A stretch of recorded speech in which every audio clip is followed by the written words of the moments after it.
Welcome to Sharon. RRB nursing অফিসারের জন্য যারা ফর্ম ফিল আপ করবে, আর মাত্র কয়েকদিন টাইম আছে। 16ই সেপ্টেম্বর লাস্ট ডেট রয়েছে। এরপর কিন্তু ফর্ম ফিল আপের জন্য ডেট এক্সটেনশন হবে না। 7 দিনের মধ্যে যারা ফর্ম ফিল আপ করতে চাও, ফর্ম ফিল আপ কমপ্লিট করে নেবে। ফর্ম ফিল আপ করার জন্য আমরা গুগল বা ক্রমে সার্চ করে নিতে হবে আমাদেরকে আরআরবি, যে জায়গায় ফর্ম ফিল আপ করতে চাইছো, কলকাতা, মালদা, শিলিগুড়ি, এইখানকার আরআরবি বোর্ডের নাম লিখে দেবে। ধরো আমি আরআরবি কলকাতা এখানে লিখে দিলাম। এই ওয়েবসাইটে অনেকগুলো জিনিস আমরা দেখতে পাচ্ছি, যেখানে বিভিন্ন ইয়ার ওয়াইজ যে নোটিফিকেশান পাবলিশড হয়েছে সেগুলো রয়েছে। রেলওয়ে রিক্রুটমেন্টের যে নোটিফিকেশান পাবলিশড হয়েছিল সেটা ছিল CEN 04/2024। তো আমরা এখানে ক্লিক করে নেব। এখানে ক্লিক করার পর এই ধরনের একটি পেজ এসেছে। প্রথমেই railway recruitment board Kolkata, we provide our best service. আমরা যদি একটু স্ক্রল করি, নিচে অনেকগুলো নোটিফিকেশান রয়েছে। 3 নম্বর যেটি রয়েছে দেখো, to apply for various post of paramedical categories. তারপরে রয়েছে ক্লিক হিয়ার, আমরা জাস্ট ক্লিক হিয়ারে ক্লিক করে নেব। এখানে কিন্তু আমাদের নোটিফিকেশানটা ডাউনলোড হবে না, জাস্ট যেখান থেকে ফর্মটা ফিল আপ করতে পারবো সেই জায়গায় আমরা চলে যাব। এখানে অপশান রয়েছে ডাউনলোড ফরম্যাটস, এখানে ক্লিক করে আমরা ফরম্যাটটা ডাউনলোড করে নিতে পারি। আগের যে নোটিফিকেশান ছিল সেটা চলে আসবে। আমরা অ্যাপ্লাই ক্লিক করব। অ্যাপ্লাই ক্লিক করার পর দুটো অপশান এসছে, create an account, already have an account. যাদের অ্যাকাউন্ট রয়েছে, অর্থাৎ তারা যদি 2024-এর যে আদার্স রেলওয়ে রিক্রুটমেন্টের বিভিন্ন এক্সাম এসেছিলো বা সেখানকার যে পোস্ট ছিল সেখানে যদি কেউ অলরেডি ফর্ম ফিল আপ করে থাকে, তো তার অ্যাকাউন্ট ক্রিয়েট অলরেডি রয়েছে। কেউ যদি আগে কোনো ফর্ম ফিল আপ না করে 2024-এ আরআরবিতে, তো তাকে এখানে নতুন অ্যাকাউন্ট ক্রিয়েট করতে হবে। আমরা ক্রিয়েট অ্যান অ্যাকাউন্ট করি। আমাদের কী কী ডকুমেন্টস লাগছে দেখো। প্রথমে এসেছে candidate who have already created an account for CEN 01/2024। এখানে যে বিভিন্ন junior engineer, sub inspector, constable, technician, ALP এগুলোর যে ভ্যাকেন্সি ছিল, তার জন্য যদি কেউ ফর্ম ফিল আপ করে থাকে তাকে কিন্তু অ্যাকাউন্ট ক্রিয়েট করতে হচ্ছে না। যেহেতু আমরা এখানে অ্যাপ্লাই করিনি, তাই আমাদেরকে নতুন করে অ্যাকাউন্ট ক্রিয়েট করতে হবে। ক্রিয়েট অ্যান অ্যাকাউন্ট, তারপরে রয়েছে কান্ট্রি অফ ন্যাশনালিটি, কোন ন্যাশনালিটি, ইন্ডিয়া, নেপাল, ভুটান, সেটা এখানে চুজ করতে হচ্ছে। তারপর এখানে কিছু পার্সোনাল ডিটেলস দেওয়ার কথা বলা হয়েছে, যেমন full name, retype full name, do you have change your name, কেউ যদি কারোর নাম বা তার যদি টাইটেল চেঞ্জ করে রাখে সেটা। নেক্সট রয়েছে ডেট অফ বার্থ, এখানে retype date of birth, select gender, select gender, father's name, retype father's name, mother's name, retype mother's name, Aadhaar verification. এখানে আধার ভেরিফিকেশানটা খুবই গুরুত্বপূর্ণ, যদিও বা খুব একটা বেশি কঠিন প্রসিডিওর নয়, তবু এখানে please enter your Aadhaar card number, এখানে জাস্ট আধার কার্ড নাম্বারটা দিতে হবে। তারপর ভেরিফাই ইউজিং আধার করলেই অটোমেটিক্যালি ভেরিফাই হয়ে যাবে। এখানে আধার নাম্বার দিয়ে ভেরিফাই ইউজিং আধার ক্লিক করার পর উপরে এখানে টিক চিহ্ন দিতে হবে এবং নিচেও টিক চিহ্ন দিতে হবে। তারপর দেখো অটোমেটিক্যালি ইউর আধার ভেরিফাইড। এটা হওয়ার পর কন্ট্যাক্ট ডিটেলস, এখানে ইমেল আইডি দিতে হবে। ইমেল আইডিতে ভেরিফিকেশান করার জন্য একটি ওটিপি যাবে, সেই ওটিপিটা এখানে বসিয়ে দেবে। তারপর মোবাইল নাম্বারও বসিয়ে দেবে এবং মোবাইল নাম্বারে একটি ওটিপি যাবে, সেটাও এখানে বসাতে হবে। ক্রিয়েট ইউর পাসওয়ার্ড, তারপর একটি পাসওয়ার্ড ক্রিয়েট করতে হবে। পাসওয়ার্ডের ক্ষেত্রে কম্বিনেশান একটা ক্যাপিটাল লেটার, একটা মিনিমাম একটা স্মল লেটার, একটা স্পেশাল ক্যারেক্টার এবং নাম্বার, এই জিনিসগুলো থাকতে হবে। পাসওয়ার্ড দেওয়ার পর কনফার্ম পাসওয়ার্ড এবং তারপর এখানে যে ক্যাপচা কোড রয়েছে সেটা দিয়ে দিতে হবে। এটা দেওয়ার পর preview and create an account, এটা ক্লিক করে দিলেই অ্যাকাউন্ট ক্রিয়েট হয়ে যাবে। অ্যাকাউন্ট ক্রিয়েট করার পর আমরা যদি লগ ইন করতে চাই, তো এখানে অ্যাপ্লাই, তারপর অলরেডি হ্যাভ অ্যান অ্যাকাউন্ট এখানে ক্লিক করব। এখানে ক্লিক করার পর এখানে মোবাইল নাম্বার এবং পাসওয়ার্ড দিতে বলা হয়েছে। তো এখানে আমাদেরকে যে মোবাইল নাম্বারে আমরা লগ ইন করেছি সেই মোবাইল নাম্বার এখানে দিতে হবে এবং যে পাসওয়ার্ড আমরা এখানে দিয়েছি সেই পাসওয়ার্ড এখানে বসাতে হবে। কোড রয়েছে, ক্যাপচা কোডটা এখানে বসে দেওয়ার পর লগ ইন। দেখো এখানে বলা হয়েছে your session will expire in, একটা 30 মিনিটের টাইম দেওয়া হয়েছে। 30 মিনিটের মধ্যে পুরো প্রসেস কমপ্লিট করতে হবে, এখানটা অবশ্যই খেয়াল রাখবে। যারা ফোন থেকে করতে চাইছো ফোন থেকে করতে পারবে, খুব একটা অসুবিধা নেই। নেক্সট এখানে রয়েছে দেখো, read all the information and instructions given in the centralise এমপ্লয়মেন্টের নোটিস। যে নোটিফিকেশানটি দেওয়া হয়েছিল সেই নোটিফিকেশানটা আশা করি সবাই পড়েছো, পড়ার পরে ফর্ম ফিল আপ করছো। Candidate R allowed to apply only one application for a particular CEN। এক একটা সেন্ট্রালাইজড এমপ্লয়মেন্ট নোটিশ বা সিএন যেটা রয়েছে, সেখানে একজন ক্যান্ডিডেট একটাই অ্যাপ্লাই করতে পারবে। মিডিয়াম অফ এক্সামিনেশন, ভাষাতে তুমি পরীক্ষা দেবে সেটা কিন্তু এখানে সিলেক্ট করতে হবে। ইন্ডিয়াতে টোটাল 13টি ল্যাঙ্গুয়েজে পরীক্ষা হবে। আসামিজ, বাংলা, গুজরাটি, কানাডা, কোঙ্কানি, মালয়ালম, মণিপুরি, মারাঠি, উড়িয়া, পাঞ্জাবি, তামিল, তেলেগু, উর্দু।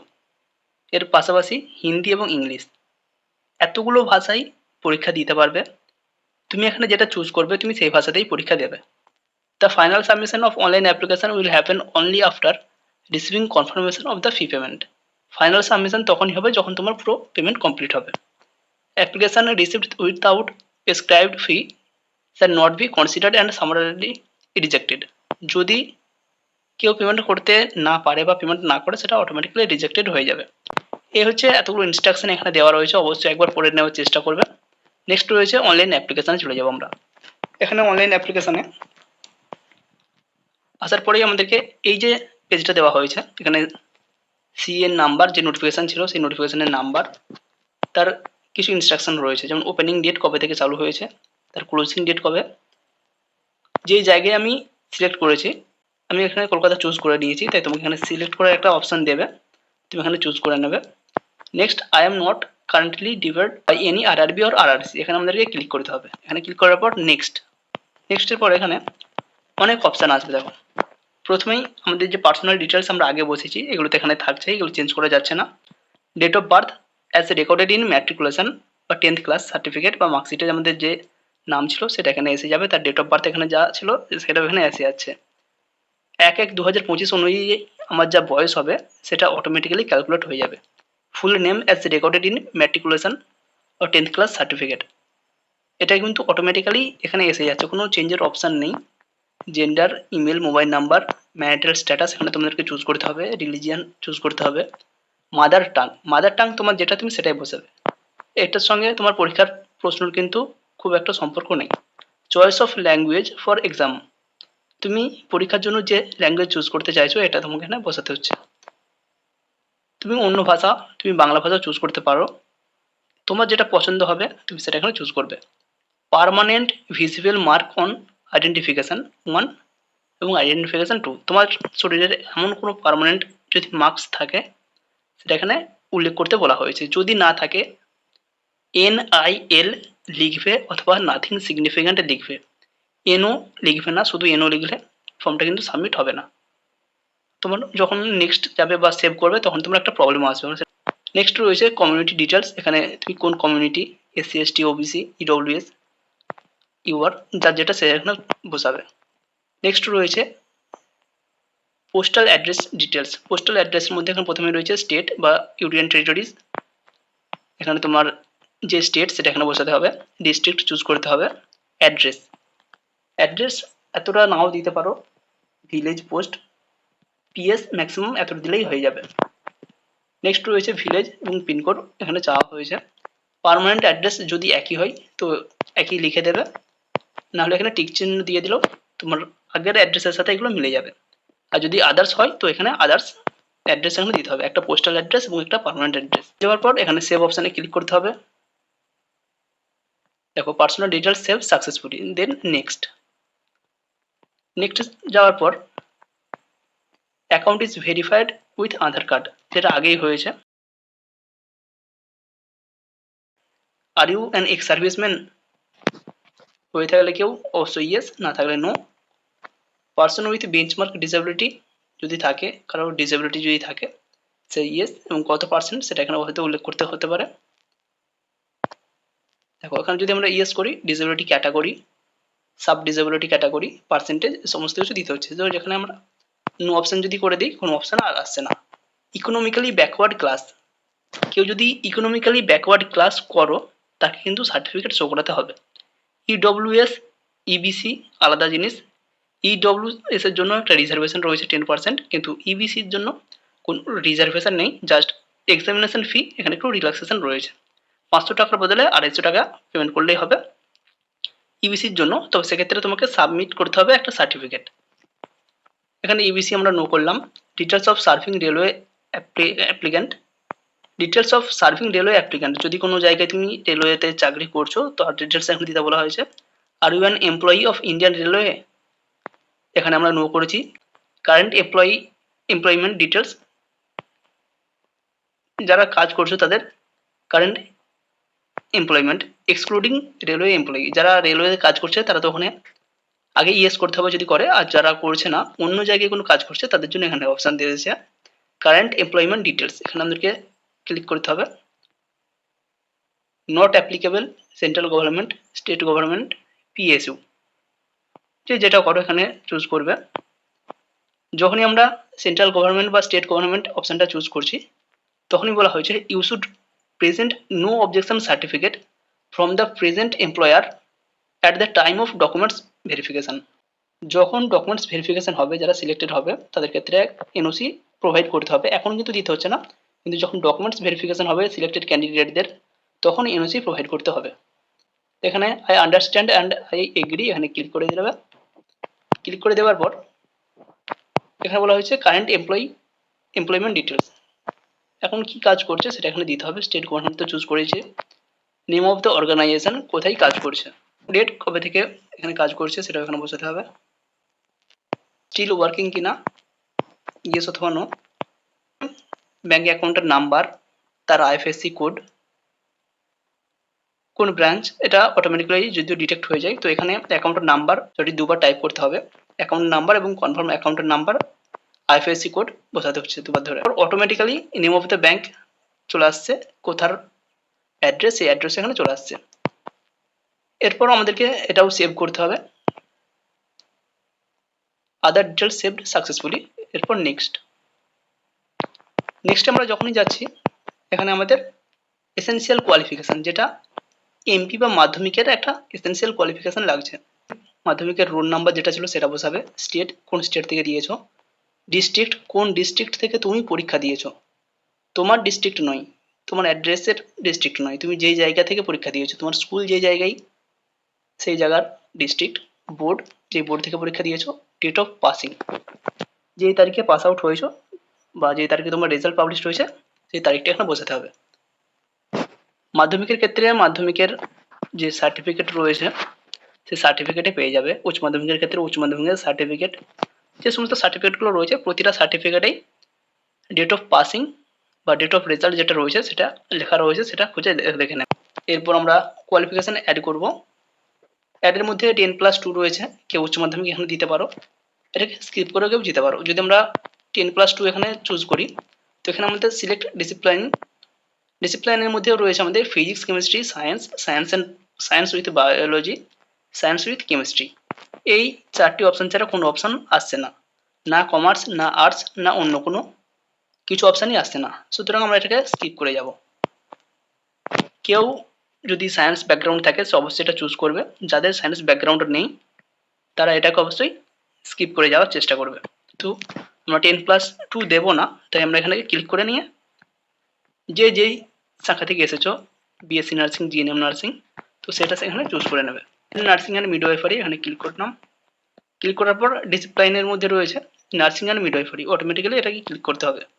স্টেট চুজ করতে হবে যে জায়গা থেকে তুমি পরীক্ষা দিয়েছো, যে জায়গা থেকে কোর্স কমপ্লিট করেছো, ওয়েস্ট বেঙ্গলের বাইরে হলে ওয়েস্ট বেঙ্গলের বাইরে চুজ করতে হবে। ডিস্ট্রিক্ট তোমার পরীক্ষা সেন্টার বা তোমার কলেজ যেখানে অবস্থিত সেটা এখানে চুজ করতে হবে। Name of college or university এখানে এটা বসিয়ে দেবে। ডেট অফ পাসিং যে তারিখে রেজাল্ট পাবলিশ হয়েছে ডেটে চুজ করার পর ডেটটা চুজ করে নিতে পারবে। Have you registered for special concession provided by the Indian nursing council, এখানে অবশ্যই ইয়েস করতে হবে, ইন্ডিয়ান নার্সিং কাউন্সিলে যদি রেজিস্ট্রেশন থাকে এখানে ইয়েস করলাম। নেক্সট রয়েছে অ্যাড অপশান, কোনো কিছু অ্যাড করা আমাদের যেহেতু প্রয়োজন নেই তাই এটা স্কিপ করলাম।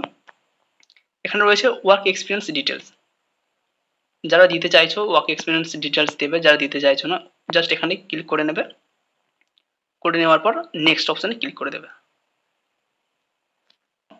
Upload your scan photo and signature, sample of few rejectable photos,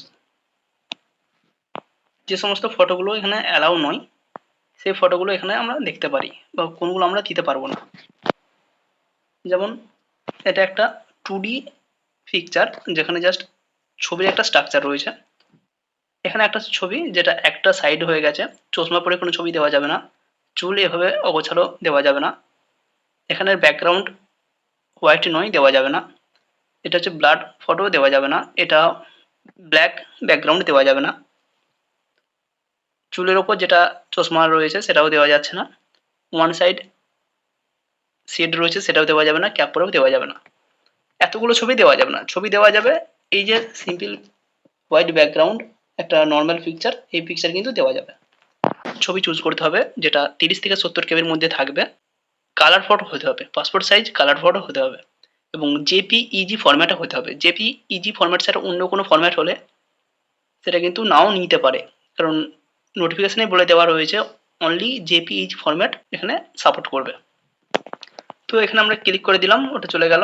এরপর রয়েছে এখানে আমাদেরকে ছবি চুজ করতে হবে, অ্যাপ্লিক্যান্স কালার ফটো পাসপোর্ট ফটোগ্রাফ।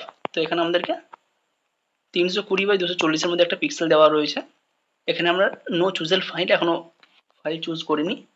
দেখো এখানে বলা রয়েছে 30 থেকে 70 কেবির মধ্যে থাকবে ম্যাক্সিমাম সাইজ। তো এখানে আমরা ব্রাউজ ক্লিক করতে পারি। ব্রাউজ ক্লিক করার পর যেখানে আমার ছবি রয়েছে সেই ছবিটা আমরা ক্লিক করে নেব। তো অ্যালবামে গেলাম, অ্যালবামে গিয়ে আমার ফটো যেটা রয়েছে সেটা আমি চুজ করে নিচ্ছি, যেটা আমি অলরেডি জেপিইজি ফরম্যাটে এবং 30 থেকে 70 কেবির মধ্যে রেখেছি। এখানে অ্যাড অপশান করলাম, অ্যাড অপশানে আমার ছবি এসেছে এবং এটা অটোমেটিক্যালি সিলেক্টেড যেটা হবে সেই পোর্শনটা আমাকে এখানে দেখানো হয়েছে। তো এখানে আমি সাইজটা দিতে পারি, ছবিটাকে মিড বরাবর রাখলাম, রাখার পর টিক চিহ্ন যে রয়েছে সেই টিক চিহ্নতে ক্লিক করলাম। আপলোড হচ্ছে, দেখা যাক আমার ছবি এসেছে কিনা। আমার ছবি কিন্তু এসে গেছে এখানে, এটা এবং সাপোর্টেড হয়েছে। নেক্সট রয়েছে সিগনেচার। তো সিগনেচার ক্ষেত্রেও একই, ব্রাউজ করতে হবে। ছবি অবশ্যই তুমি একটা অ্যালবাম বা একটা অ্যাকাউন্ট ক্রিয়েট করে রাখবে যেখানে তুমি রাখতে পারবে। দেখো সাপোর্ট কিন্তু নিয়ে নিয়েছে, এখানে সিগনেচারও এসেছে এবং এখানে ছবিও এসেছে। জেপিজি ফরম্যাটের যাদের ছবি রয়েছে তাদের সাপোর্ট করে যাচ্ছে, অসুবিধা খুব একটা নেই। তো এটা হয়ে গেল। সেভ অপশানে ক্লিক করব। Profile photo and signature updated successfully নিতে পারো। এরপর নেক্সট। এরপর একটা আমাদেরকে প্রিভিউ দেখানো হয়েছে যেখানে সিলেক্টেড আরআরবি কলকাতা, এবং এরপর রয়েছে দেখো ক্লিক প্লাস, এখানে প্লাস আইকন দিতে বলা হয়েছে to select the interested zone or post to apply and arrange the post in order of the preference. এখানে আমার যে অ্যাপ্লাই জোন, আমি কোন জায়গা থেকে অ্যাপ্লাই করছি বা আমার ইন্টারেস্ট প্রথম কোন জায়গায় বেশি সেটাকে আমাকে চুজ করতে হবে। তো আগে আমি যেটা রাখতে চাইছি এই তিনটের মধ্যে, সেটাকে আগে সেই প্লাস চিহ্নটাই আগে ক্লিক করব, তারপর আদার্সগুলোতে করব। এখানে রয়েছে ইয়ার নার্সিং সুপারিনটেনডেন্ট যেটা ইস্টার্ন রেলওয়ে, তারপর রয়েছে মেট্রো নার্সিং সুপারিনটেনডেন্ট এবং south eastern railway nursing superintendent. কোনটা চাইছি নিজের ইচ্ছা মতো চুজ করে নিতে পারবো।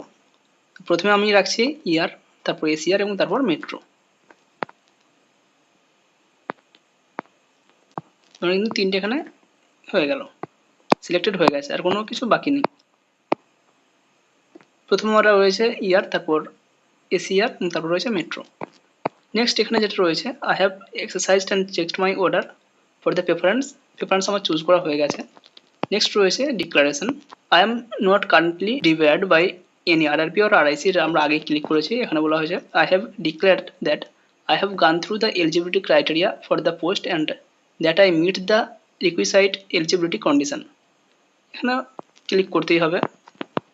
এখানে প্লেস দিতে বলা হয়েছে যে জায়গা থেকে ফর্ম ফিল আপ করছি, ডেট অটোমেটিক্যালি রয়েছে।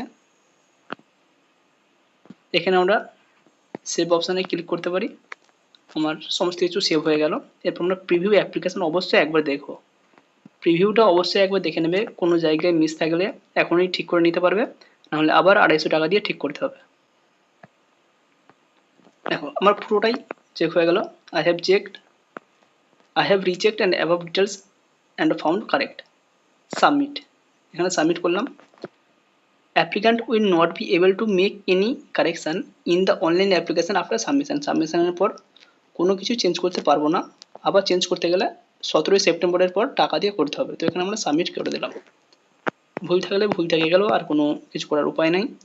এরপর এখানে রয়েছে ফি ডিটেলস, পেমেন্ট করতে হবে। আমার পেমেন্ট 500 টাকা। পেমেন্টের ডিটেলস এখানে দেওয়া হয়েছে। টোটাল অ্যাপ্লিকেশান ফি 500 টাকায় রয়েছে। Pay with SBI ইপে or pay with CSC wallet. তো যে যেভাবে পারবে পেমেন্ট করে দেওয়ার চেষ্টা করবে। কেউ যদি ফর্ম থেকেও নিজে ফিল আপ করো, CSC সেন্টারে গিয়ে তোমরা কিন্তু পেমেন্ট করিয়ে নিতে পারবে। এভাবে পেমেন্ট করে দিলেই ফাইনাল সাবমিশন হয়ে গেল এবং তোমার যাবতীয় ফর্ম ফিল আপ এটা কিন্তু কমপ্লিট হয়ে গেল। একবার সাবমিশন হয়ে গেল মানে যদি তুমি কোনো চেঞ্জ করতে চাও, আবার 250 টাকা দিয়ে তোমাকে আনলক করে নতুন করে চেঞ্জ করতে হবে।